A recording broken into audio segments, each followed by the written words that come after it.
Good morning, ladies and gentlemen. My name is Peter Husey. I'm Director of Strategic Deterrence Studies at the Mitchell Institute for Aerospace Studies. And welcome to our Nuclear Deterrence Forum series. And we are very fortunate to have Mr. Henry Sokolski with us today. He is Executive Director of the Non-Proliferation Policy Education Center, which works to provide decision makers with a better understanding of weapons proliferation issues. He's also a Senior Fellow for National Security Studies with the University of California, San Diego's School of Global Policy and Strategy. He previously served as Deputy for Non-Proliferation Policy at the Office of Secretary of Defense, worked with the Office of Net Assessment on strategic weapons proliferation issues, and served on 2 congressional commissions for the prevention of WMD, or weapons of mass destruction proliferation. Welcome, Henry, and thank you for taking the time to join us today. I'd like to start today's session by giving you an opportunity to make a few opening remarks on the history of nuclear proliferation, the likelihood of further nuclear proliferation, and what we can do about it. And so with that, Henry, thank you for being here, and it's over to you, sir. Okay. Well, first of all, it's an honor to be at the Mitchell Institute. I think our friendship actually dates back to when I worked for Dan Quayle. That was like 35 years ago. It's a long time ago. So we're still alive, we're still talking. So there's hope in all that. Today, I wanted to talk about a long-term problem, which doesn't tend to get attention until something flares up. Generally, Democratic and Republican administrations, when they try to explain the expenditures on major weapon systems, strategic ones, they refer to the rationale of deterrence.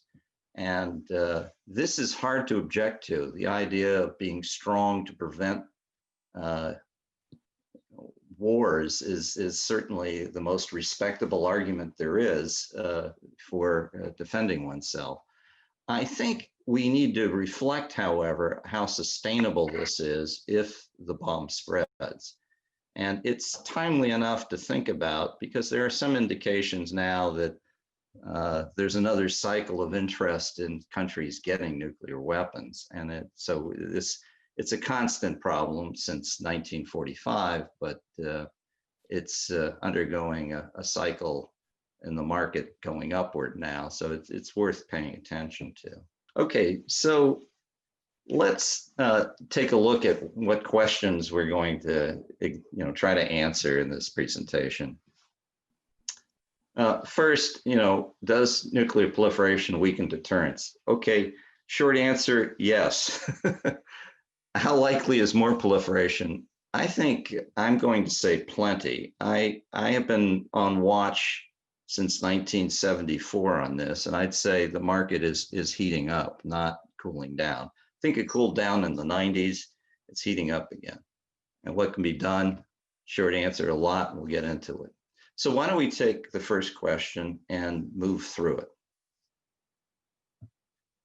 All right, let's take a historical look. Well, actually a functional look for the moment. I think the conventional wisdom is, well, since Hiroshima and Nagasaki, no use, so far so good. And there's an argument about nuclear deterrence. I got this off the web. I don't know why, every time I see it, I crack a smile. The model is something like this cartoon, that if everyone is sufficiently worried that they might get hit with nuclear weapons, they will not misbehave. And so as long as we have the right number of weapons in the right hands pointed at the right places, everything should stay peaceful. Now, I think the problem, if there is one with this, is the possibility that someone gets really, really bored. And occasionally we see this at a much smaller scale. Someone gets bored and they go into a movie theater with a gun, and they behave in a bizarre, unanticipated way. That has not happened yet, but you've got to count on that not happening. The other thing is that you got to hope that nobody slips, or falls. Maybe one of the guns goes off. That there are no accidents. That has not happened yet. but you're counting on that not occurring as well. Some people, based on this model, say, well, if we get a larger gun, maybe we can get some of the other folks to drop their guns and get behind us. And there's a lot to that. But this entire model assumes that whatever has gone well in the past will continue to go well into the future. Might be right. I would like to think, though, that in the long run, this might be a bet against the house. If you go to Las Vegas, you know what that means. But this is the conventional wisdom. Let's go to the next slide. Now, if you look historically, there's something to sustain it and something to be worried that it might not be sustainable. Surely, in the first period when only we had nuclear weapons, deterrence and whatever, I guess the term of art from Cambridge is stability. There was a lot of stability, you could argue, during this unipolar moment. However, Europe still fell and we still lost China to the communists during this period when only we had nuclear weapons. So you may want to wonder, how this works even in the unipolar moment when only we had nuclear weapons. But you'd have to give this a PS, a pretty stable grade. Let's go to the next slide. Now, bipolarity, particularly during the early 50s, everyone was on edge. People thought that the USSR should be attacked in some cases. Some people thought this. Of course, they were considered extreme. And some people who wrote our national security memorandums, NSC 68, actually believed that when the USSR got enough weapons, about 200, to knock out 100 American cities, they would attack immediately. And they thought this would occur by 1954. So, not as stable as unipolar, a little edgy. This is when the United States and the USSR had nuclear weapons. Next slide. Well, pretty soon the UK and even France got nuclear weapons. And it was, there were some uncertainties. Mostly it was the United States and Russia that mattered. But the question of whether or not France or the UK would misbehave or prevent us from using our weapons or do a tripwire or attract an attack was an active consideration that people talked about, both in classified and unclassified. And it took some great deal of management to be at peace with this situation. Let's go to the next slide. This one is, I guess, closest to where we roughly are now.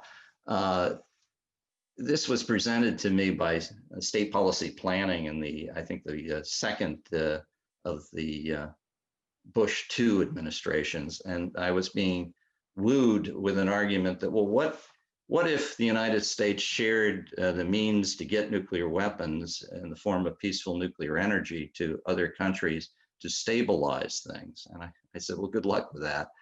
But the argument was that we were the hub, only we could invade countries like Iraq and pull off things like occupations in Afghanistan. And therefore, all the other countries that had nuclear weapons were either friends, non-NATO allies, NATO allies, or strategic partners. Now, obviously, in the case of Russia and China, that status has changed. The extent to which India is a strategic partner depends on how private your conversations are about it. Sometimes people say that's not realistic. Sometimes people say it is. So this model sort of is frayed a bit, but it's roughly where we are. And all things considered, I could live with this. I think anyone could live with this. And that was the argument, that we could keep it this way. However, let's go to the next slide.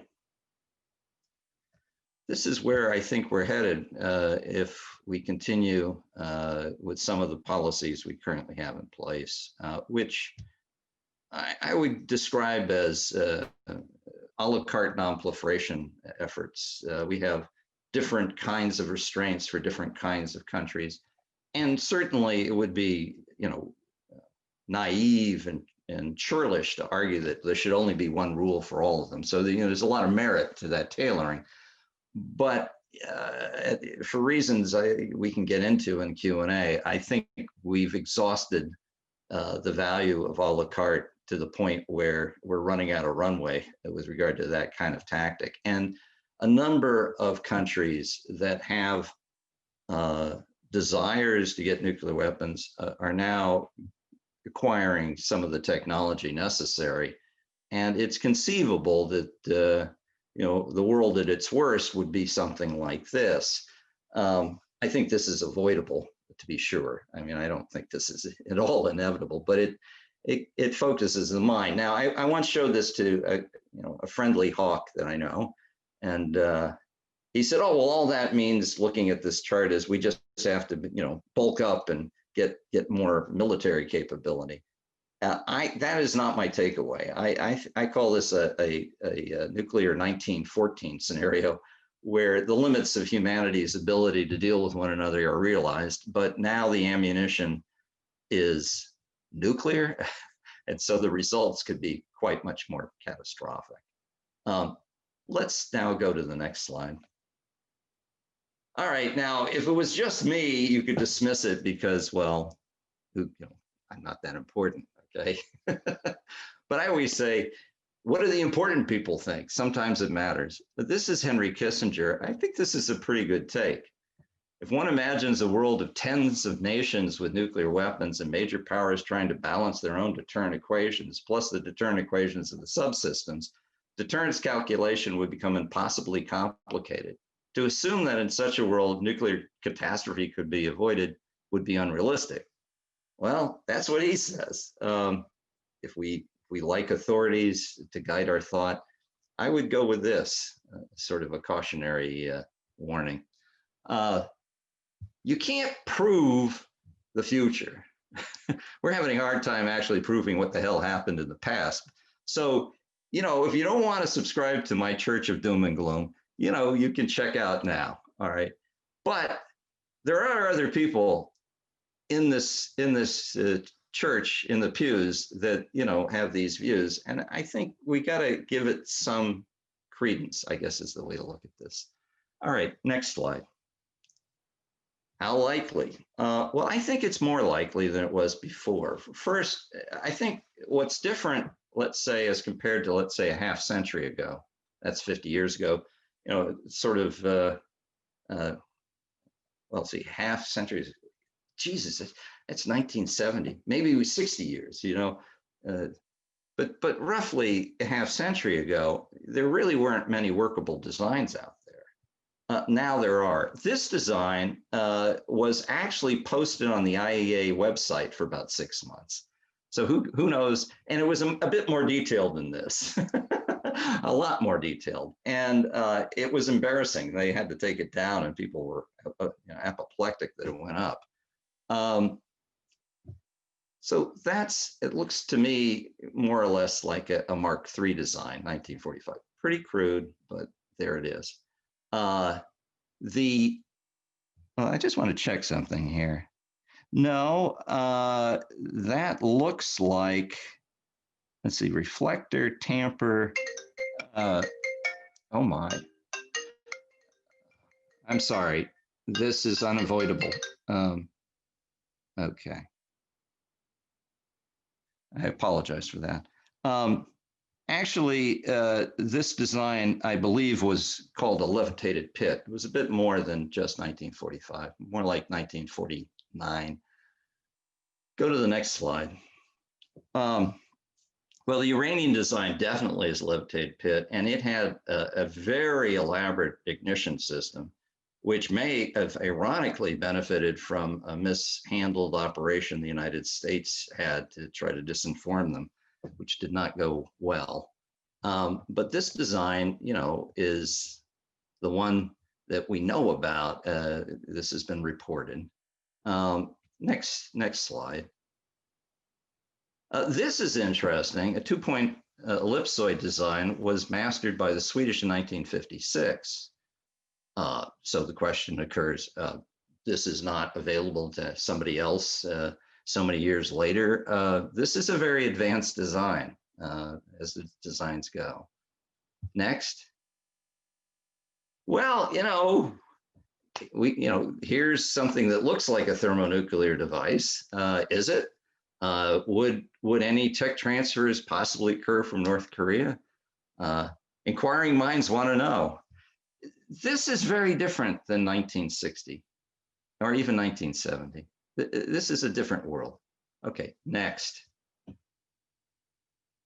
Well, then we have something else, not only the way, but more of a will. I have not in my illustrious small bore career ever remembered hearing world leaders talk about leaving the NPT in public like we have heard in the last 20 months. It's quite stunning. You have the foreign minister of Iran saying that if they don't get their way, they're going to leave the NPT. I mean, you can take all this with a grain of salt. And I think, I'd like to think you should. MBS, I'd take a little more seriously when he says, well, if we think they're getting the bomb, we're going to get it too. You get the impression that, when Iran gets the bomb is a subjective thing and that they may already be beginning to try to get a bomb. And you find this with secret agreements with China being revealed that, well, they're at least beginning to look at, making their own front end with regard to mining and processing uranium. They're beginning. That they kept it secret was more important than how far along they are, which for the moment I'd like to think is not very far. Then we have Erdogan, who at a UN gathering says, 5. He puts his hand up. He says 5. That's the number of countries in the NPT that are allowed to have nuclear weapons. He said that's wrong. There should be either none or everyone should be allowed to get them. And then he talks previously about how Israel has them. Why? We surely should have them as well. What's interesting is at the UN General Assembly, when he made this speech, everyone applauded when he said this. I mean, it wasn't like, oh my God, it was, he's absolutely right. So I think attitudes about the NPT, the Nuclear Non-Proliferation Treaty, and all these are members, by the way. These are members saying this. This is not normal. This is different. Okay, next. Oh, well, if you want to really be truly anxious and join my church, and wring your hands, we have other candidates. Depending on how much, I always say, how much sake you fuel your conversation with, and particularly if you find people who don't speak English, who are very senior, you get some very interesting conversations in Japan about how they view their civil program.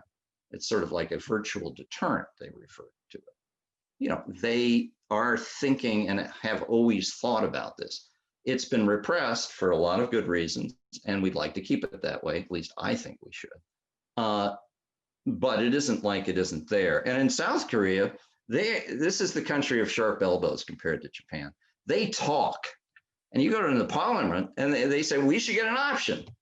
And they're very upset that the Japanese have an advanced nuclear civil system that allows them to make nuclear explosive fuels, and they're not. They want to change that.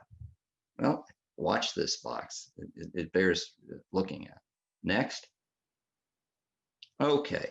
Now, if it was just a bunch of people shooting off their mouth, well, it's kind of like the use of bad language. I don't know if you've noticed, if you're old as Peter and I are, there are certain words that were never used in public discourse, much less by presidents, that now are. Okay, so maybe you could just say, oh, well, this is just cultural. People got comfortable talking about the bomb. You shouldn't take it seriously. They're just joking. Okay, but there's some other things going on that make me think you need to take them seriously. And one of them is that there is at least one country that is pretty clearly gaining in nuclear capability as far as quantity, not just quality, quantity and quality. and they're in a neighborhood that's nervous. That's China. Let's take a look. Now, these are some projections that are public. You'll notice the upward trajectory, and some of them go up to 600, which you could say, well, 600. We have deployed something, depending on how you count, 1,700 are deployed, something like that. Varies, but not by much. The same with the Russians, roughly some number like that. Plus, in the case of the Russians, they have this undisclosed number of theater weapons, which could be, I don't know, 2,000 or something. Nobody quite knows. One of the interesting things about the recent announcement is maybe if they agree to announce what they have, we'll find out. I mean, I don't know. Or at least we'll have a base number from their perspective. Long story short, 600 isn't nothing, but what if these numbers are low? You could put additional notes on here. The Russians think that the number that the Chinese currently have is 900. At least Yeltsin thinks that. I mean, at least one Russian thinks that, who used to run their rocket forces. Somebody probably's opinion might matter. So it's moving upward. Let's go to the next. Now, I'd like to point out that a few hundred probably is not something to get that excited about, since they probably have 200 to 300 now, so 600 in 10 years. I mean, okay. But what if I was to tell you that they have the capability to expand their arsenal much more robustly, I guess, than just doubling. In other words, one of the things we've announced, and I think everyone agrees, Democrat and Republican, is that they have integrated their civil and military nuclear programs. What might that mean? Well, let's think about this. They have one facility that has 2 heavy water reactors, and it's about to get 2 more. You can operate these machines to produce weapons-grade plutonium, if that's what you want, to the tune of 650 kilograms per year. You can, if they get 2 more, which they plan to by 2025 or so, you double that number. What do all those numbers mean? China, it probably takes no more than 3 to 4 kilograms to make a bomb. So you start doing the division, these numbers are pretty interesting. We're talking about 300 some odd bombs worth per year once they get all 4 of these things operating, if they choose to use them this way. Next. This is perhaps a bit shrill, but I always like doing it to torment people. They have a large number of power reactors, and that are not heavy water, they're light water reactors, much like ours. In fact, 4 of them are ours. They're Westinghouse machines. This is based on some Livermore estimates. If you run these plants in an optimal way for bomb grade material, you can get around 30 to 40 bombs worth per refueling. You just have to refuel a bit more frequently. Instead of once every 12 or 18 months, you do it, approximately 9 or 10 months. Those numbers are interesting. The reason why is, well, they have, easily 40 or more of these light water reactors. So start doing the math if you want to get crazy. Just a few of these optimized for this could produce a lot of weapons grade material. Next. Then they are building a fast reactor program, and these machines you don't have to tune them. They just normally produce in the blanket weapons material. Now, admittedly, the amounts of weapons material here per year would not be huge, but it would be approximately 1/8 of a ton. So it would be oh, I don't know, 50 bombs worth per year, all weapons grade. Next. Now, their commercial reprocessing is not as robust as it is in Japan. Now, if you want to get truly edgy and worrisome about the region, you start looking at this plant Rokasho that's supposed to open. In fact, one of their ministers, cabinet ministers, said just yesterday they're stay on schedule and open it in 2022. Of course, they've said that for God knows how many decades. But this monster can produce approximately 1,600 bombs worth of plutonium a year. That's roughly what we have deployed in our entire deployed force a year. So that's kind of a fashion statement. Not only that, but there is no way in God's green earth they can use that material for a civil purpose. They don't have a breeder any longer. So this stuff is going to be piling up. They can't run it through the thermal systems because they don't have enough reactors that are optimized to burn what they call mixed oxide fuel. So this is kind of, you got to start wondering whether this has some kind of security implications or not. It's not just atoms for pieces, my guess. When we get to the Chinese, what's interesting is they're scrambling to catch up.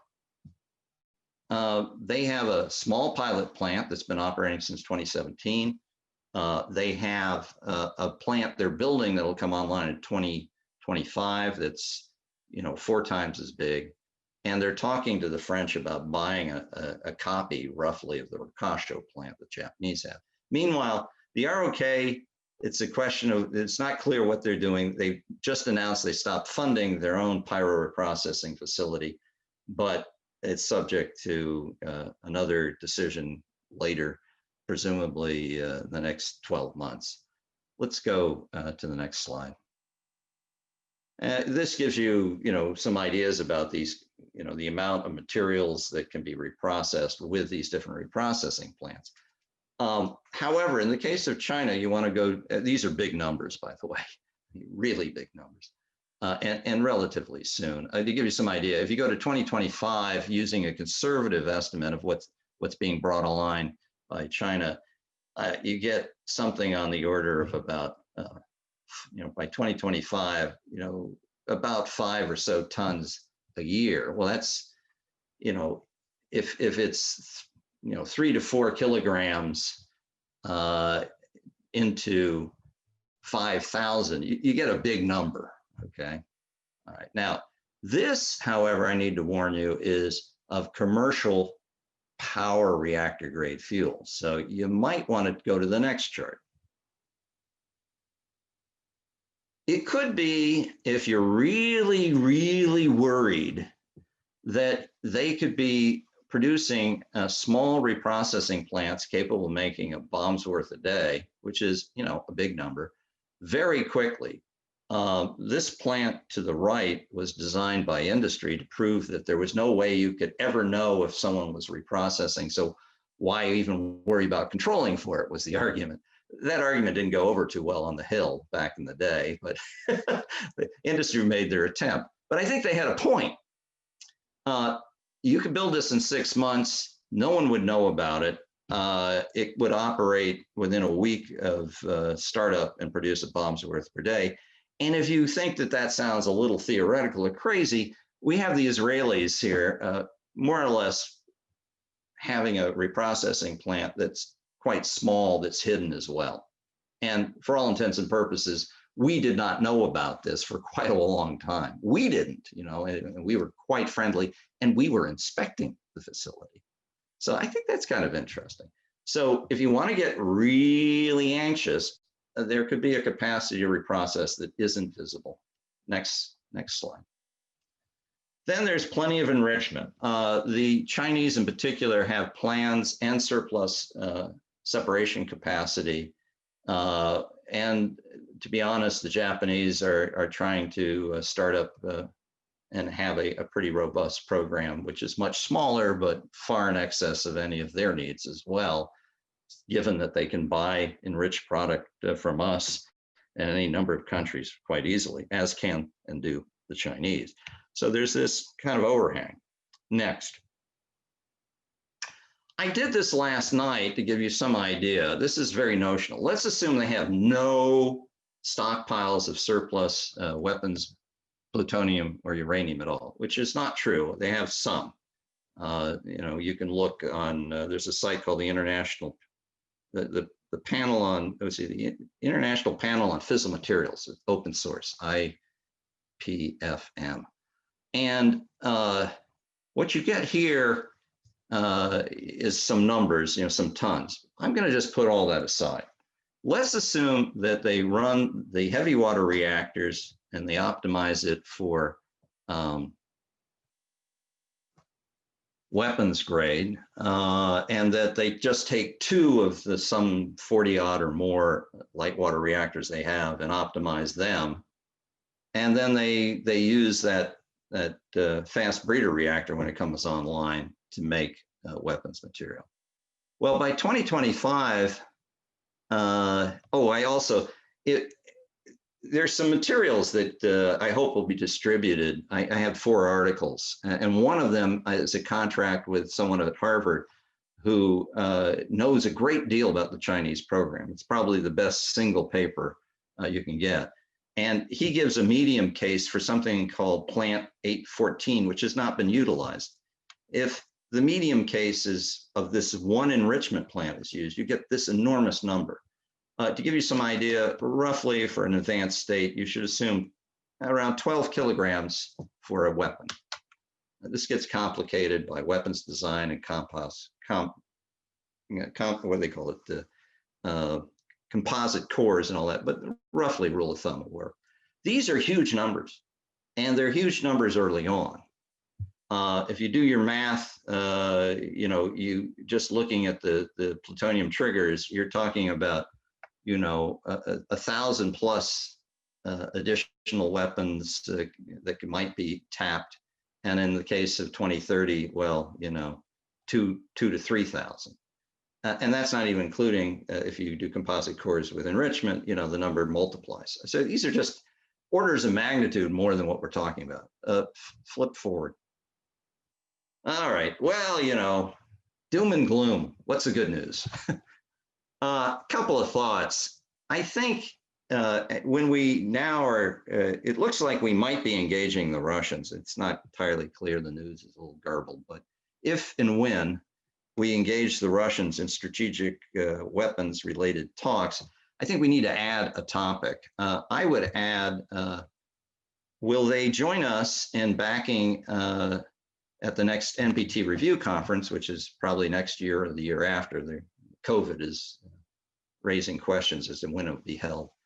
Can we clarify as to rather large nuclear armed states, what the consequences of people trying to withdraw from the NPT might be? I think it's the lack of clarity on that which led to North Korea leaving and getting away with it, literally. We didn't sanction them until after they exploded their nuclear weapon. I mean, that is just amazing. You do not want to repeat that. So, that would be one thing to talk about. You could stipulate a number of things I have down here, that the safeguards and inspections need to remain in force even if you leave, and that certain military and civil assistance, nuclear assistance, it will be withdrawn as long as you're in non-compliance, and others, you got to come back. Now, there's a paper by Pierre Goldschmidt, Deputy Director General of the IAEA, back during the early days of the Iranian kerfuffle. I recommend that, and I believe, as I say, it'll be made available. He did it for us, but he's been doing it for almost a decade, making these arguments. It's quite detailed. Next suggestion. This is perhaps a little more ambitious.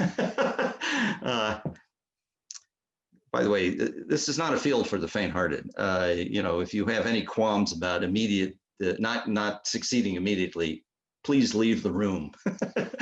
A lot of these things take a long time to get any steam behind them. But this is one that I think makes sense. If we're freezing and declaring what we have in warhead numbers with Moscow, I think that's a good idea. Why not also get them if not to freeze, at least to declare what their fissile holdings are. This would, civil and military. I think we have a pretty good idea of what it is in the West and the States, but we don't have a very good idea of what it is in Russia or China. Also, the ROK is no longer funding their pyro reprocessing program, and Japan's opening isn't until 2022. Maybe we need to be talking to China, not about, oh, will you help us on Iran and North Korea, which I think the short answer is not very much. Maybe we should ask them, are you concerned about your neighbors getting nuclear weapons? I can assure you what the answer is because I've talked to them. Yeah, we are, quite a lot. I said, well, maybe we need to all take a good cold look at rushing into something that's super uneconomic, which is using plutonium-based fuels. I mean, nobody needs to do this. Nobody's running out of uranium. This has got to take at least 3 more weeks, before we run out of uranium. By the way, you can extract uranium from seawater. I mean, there is almost an unlimited amount of it. And it is the break point for when it makes sense to breed is above that figure now. I mean, so the whole argument for separating plutonium is an engineering argument in the extreme. It is not an economic argument. We could pause, and you know what? We should audit. We could pause too. We have some programs we're ginning up. They can wait.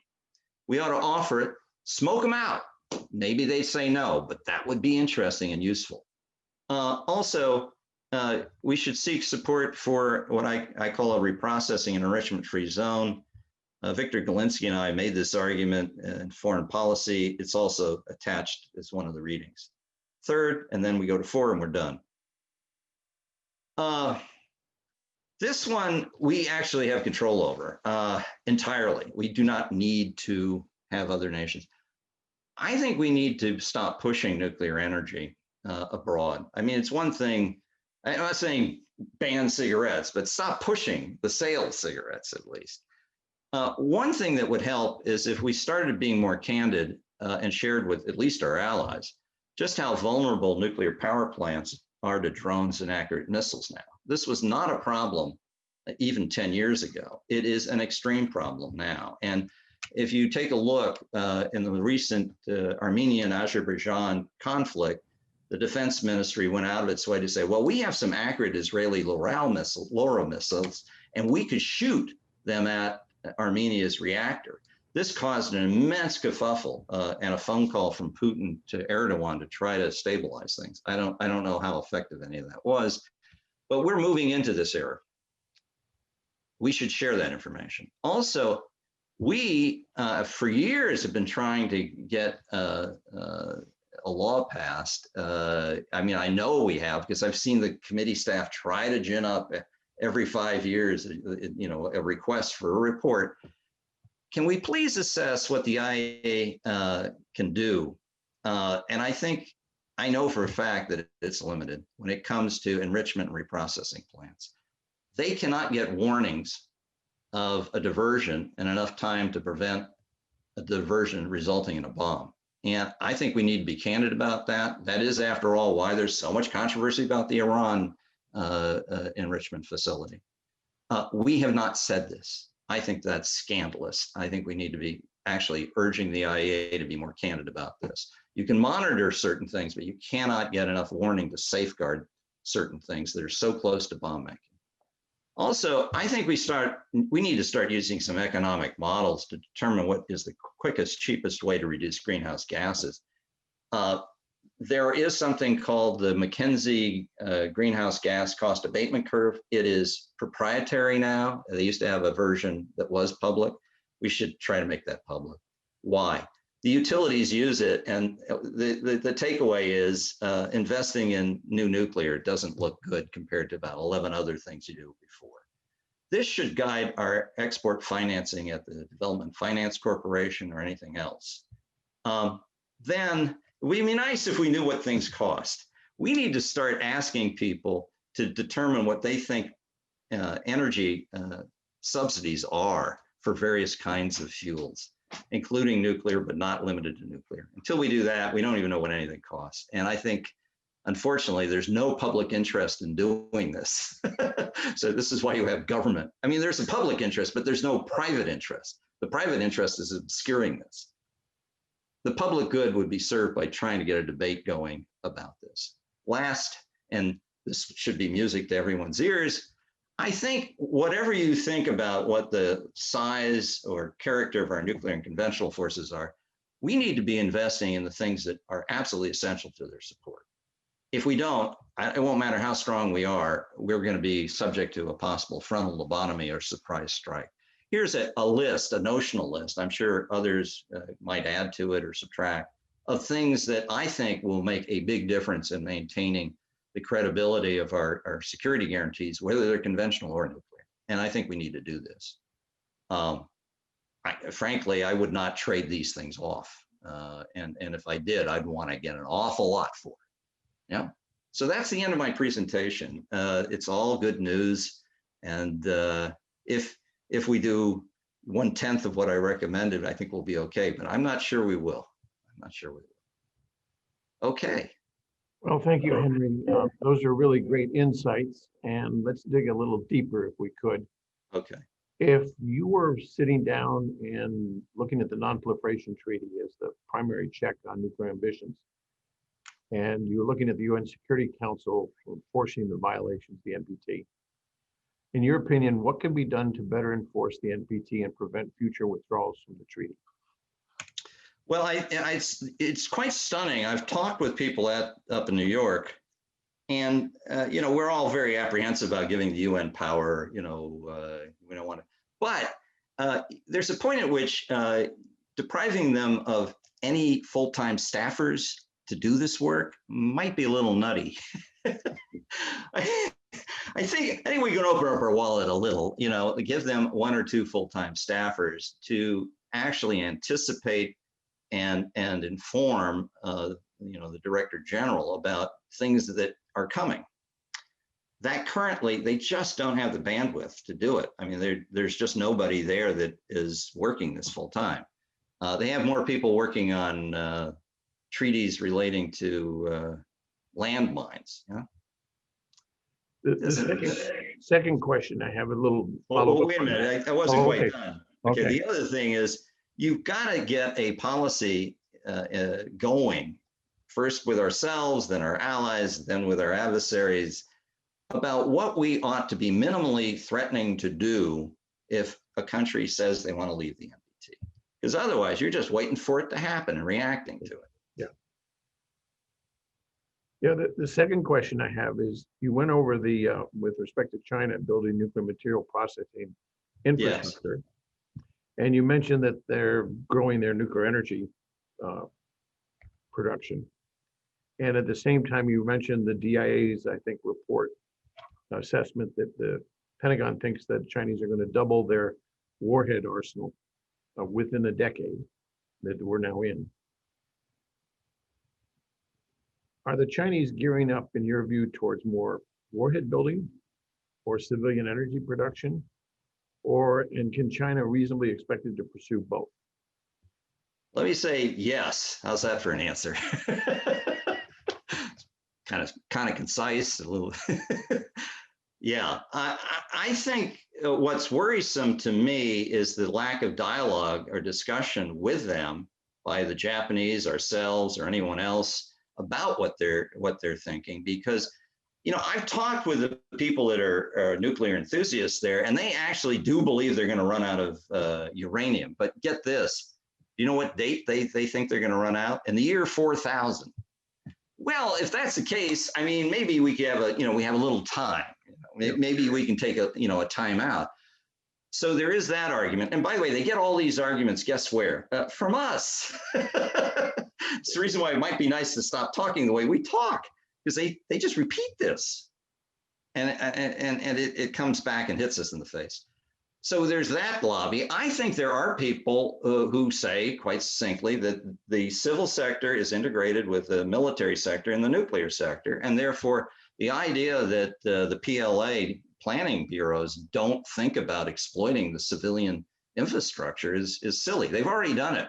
I mean, we saw it on the front page of the Washington Post, where they took our technology for canned coolant pumps and whoops, they put them in their submarines. So I think if we want to be worried about warheads and want to talk about warheads, we ought to be at least as interested about talking about this. I do not believe we have it on any of our agendas yet. We need to change that. Interesting. What's the argument you hear from the Chinese about expanding their nuclear fissile production base and stockpile? I've often heard that it's, well, we're not building more warheads. We believe in minimal deterrence. We're not getting into the arms race. What's your sense? Well, I think they say that. And by the way, I don't want to be an ogre here, but you know, they have reasons to be cautious about seeing a lot of nuclear weapons running around without a lot of control over them. And so there's a history of fear and loathing during the Cultural Revolution where they lost, I think, control of one or more of these weapons, and they were tested over Chinese territory without the authority of Beijing saying you're allowed to do that. So, you know, and it's a very tightly run operation. So it could be that they're not interested in going totus porcus, as Lord Fisher would say.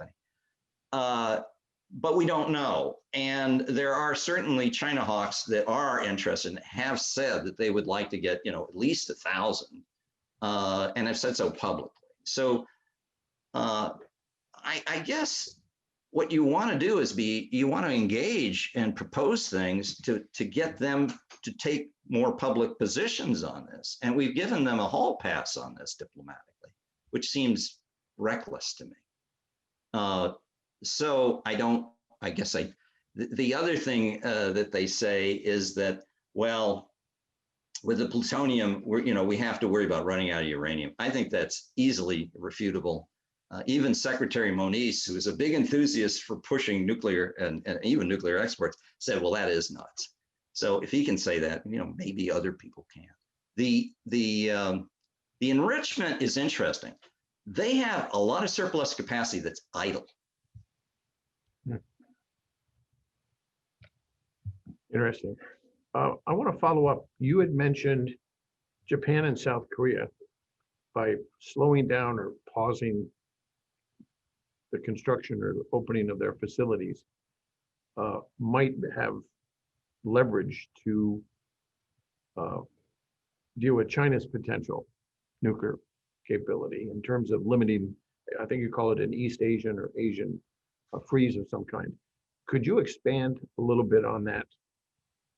Well, I took a trip about 4 years ago. I think it was the last time, you know, someone who didn't know Chinese and didn't have any friends there could go to China without any, you know, without worrying about what might happen to them. It was an interesting place. I'm glad I went. So first I went to the Japanese and I said, you know, what exactly is your thought behind opening up Rikasho? And somebody who was, you know, one of the people who was chairing the Atomic Energy Commission that had oversight of this said, well, let's just say we hope that everyone will look at what we're doing so that they can get a perfect example, a clear example, what never to do. So he tells me this privately. You know, I'm thinking, well, that's interesting. Then I go to the Blue House and I talk to the deputy and the national security advisor. This is under the Park administration. You know, they're pro-nuclear, okay? And I said, you know, the Japanese tell me that you shouldn't have reprocessing enrichment because you're not the same as them. They were attacked. They would never get nuclear weapons. They're special. Well, you could see the steam coming out of the Koreans' ears. And then I said, well, let me ask you, if they didn't go ahead with their reprocessing plans, would that make you think about pushing so hard to get to go ahead with yours? Do you know what his answer was? It wasn't yes or it wasn't no. He said, is that possible? I said, And then when I go to China, I get, you know, surrounded by, I guess, you know, friendly people who deal with people who only know English. I'm being diplomatic. but they're somewhat senior. I mean, they're talking and will write something up to the PLA and the intelligence community and the foreign ministry because they have representatives there. And I more or less tell them, I say, are you sure you know what you're doing here? You seem to be doing very well against us in the South China Sea and the Sea of Japan and, Hong Kong and all this. Do you really want to, go too far and get us excited? Now, at the time, I didn't know about Mr. Trump even running. And I said, every once in a while we get a Ronald Reagan for president and things change. I mean, and you could precipitate this if you get into this nuclear stuff. They said, well, whatever. I said, besides, aren't you worried about Japan and South Korea? And what they said is, well, we're concerned, but we figure you'll take care of that. I said, well, that's interesting. You seem to have a dim view of our abilities to do anything in your region except this. How's that? All of a sudden we're brilliant. Did it ever occur to you we might fail? And they kind of just looked at one another and they said, well, we were very interested to know what you're doing with them and whether or not you're going to allow them to go forward with reprocessing in the case of Korea and what you do with Japan. I don't know about you, but I mean, if that's still what some people there think, you might want to talk about this. We haven't. Before we go to audience questions, I want to ask a question about Iran. Yeah. You mentioned in your opening comments that there is an ongoing proliferation of not only nuclear materials, but material and production, but bomb designs. If Iran were to pursue building a warhead or bomb, besides the material requirements, what would be the process of building a weapon, which would include, let's assume a missile, and how long would it take them to have a workable weapon? Well, people who are diplomats do what I call diplomatic nuclear engineering. And a diplomatic nuclear engineering approach to the answer to that question is you first design and show that you can make a 1945 design, which of course is not what they're working on. Then you get the material. Then you start on your weapons design.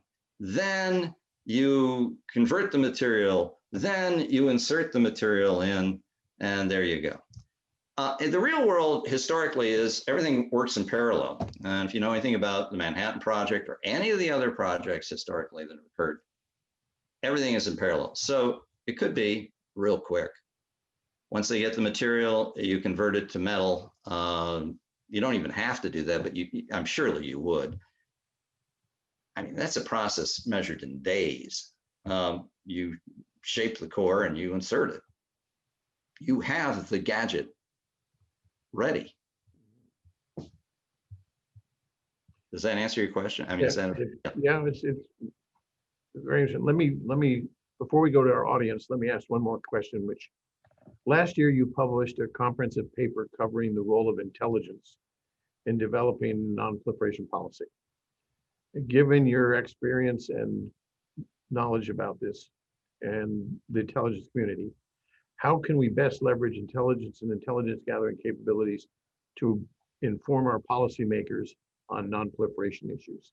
Well, the first thing I would ask for is that somebody sit down and just grind out what are the timeliness detection goals, which are spelled out. I mean, that's already known. That's in a glossary for the IEA, and just answer the question, well, can they meet them? And where can they meet them and where can't they, for what kinds of materials and what kinds of locations? We need to have done that a long time ago.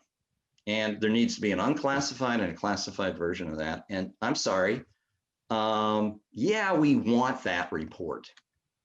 I mean, everyone is so adverse to reports.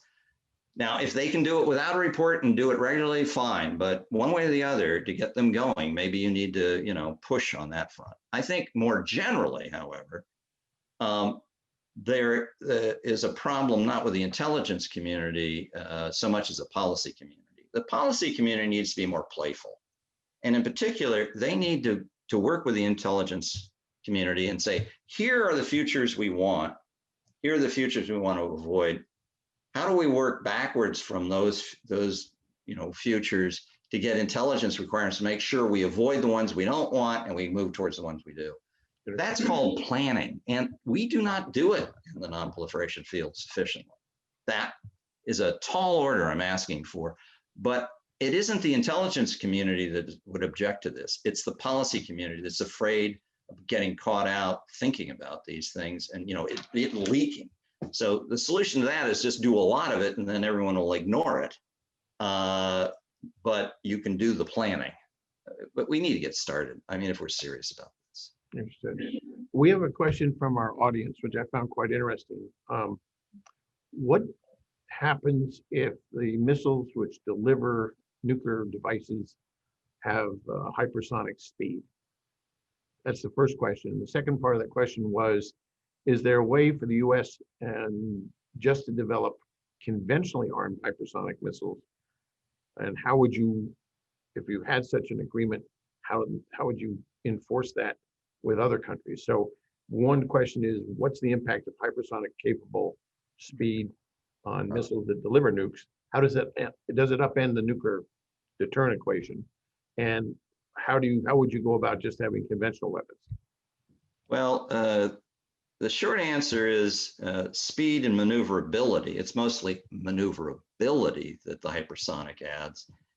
Makes missile defense as grim as it might have been. It gets grimmer. It just gets all of a sudden it looks like a offense dominant world again because of these things. Mm-hmm. Now the good news, I think, is that long range, intercontinental range hypersonics are a couple of weeks away. What we've seen do not tend to be intercontinental range hypersonics, and that's because the speeds and the requirements go up with range. It'll take a while. They'll figure it out. I don't think we should do anything but press ahead with understanding this technology and deploying it certainly where it makes sense. But also, we shouldn't be afraid to reach agreements about something that might be 10 years off. And so I wouldn't ban them, but maybe you limit the number. I don't think that's out of bounds. And what's interesting is when I talk to some pretty hawkish missile proponents, they don't fall out of their chairs if you suggest that either. Some of them suggest it. So no, it's still a subject of diplomacy. No, it doesn't upend the equations for these things. Now you asked a question, well, how could you tell the difference between them? Well, that's not a new problem. I do think we're moving towards a world where missiles will have increasingly non-nuclear payloads. I mean, most of them do now. I think that trend will continue. And so you have that problem now. How you deal with it?